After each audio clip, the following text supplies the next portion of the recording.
Bismillah, alhamdulillah, salatu salam ala Rasulullah sallallahu alayhi wa sallam. Comme vous le savez, la République de Djibouti est en train de connaître une période difficile dans laquelle on assiste à une confrontation entre un peuple qui a choisi de rejeter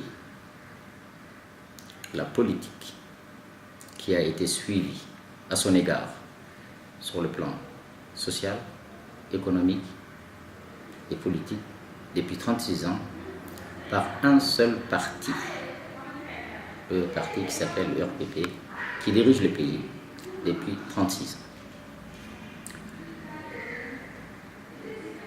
Le peuple de Djibouti est un peuple pacifique qui n'a pas eu recours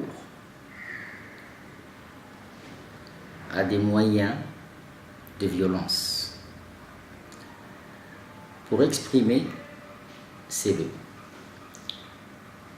C'est l'occasion des élections législatives du 22 février 2013.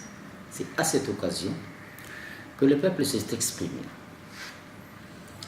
et a montré par le vote sa volonté ferme d'avoir une assemblée nationale où une opposition constructive, responsable, allait travailler dans l'intérêt du peuple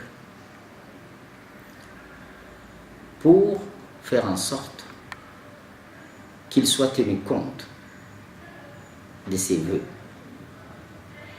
qu'il soit envisagé son avenir avec sérénité. Parce que nous connaissons une période charnière où il est important que les institutions du pays qui jusque-là ne fonctionnaient pas correctement se mettent au travail. C'est ça que l'USN a expliqué au peuple de Djibouti pendant la campagne électorale, 15 jours de campagne. Parce qu'en dehors de campagne, en dehors de la période de campagne, il n'y a pas de liberté d'expression. Il n'y a pas de radio libre. Il n'y a pas de télévision libre. Il n'y a pas de possibilité de liberté d'organisation dans ce pays. Or, la campagne a été cette occasion d'explication et de communion entre le peuple et l'USN. Et cela s'est traduit dans les fêtes. Le 22 février, où le peuple s'est exprimé de la manière la plus claire en faveur d'un changement de majorité à l'Assemblée nationale. À regarder de près, c'est quelque chose de banal qui arrive partout dans le monde. Un peuple choisit une fois à droite, une fois à gauche. Ça n'a rien de dramatique. Ça n'a rien de dramatique.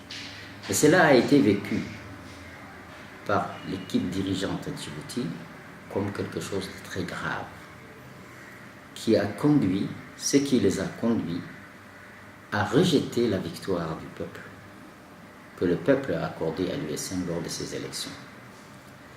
Et quand le peuple a dit « mais nous avons voté blanc, pourquoi vous nous dites que nous avons voté vert ?»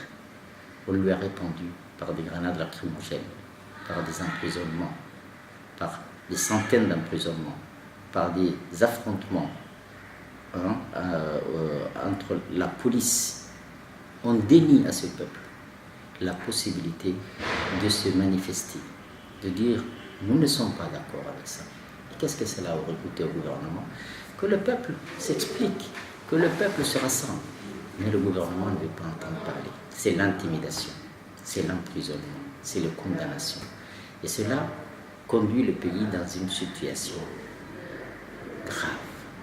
C'est pourquoi nous pensons aujourd'hui qu'il est du devoir des responsables politiques de ce pays de se rendre compte à l'évidence et de se racheter en reconnaissant la victoire de l'USN aux élections législatives et de commencer à construire l'avenir du pays avec les forces politiques que le peuple a choisies.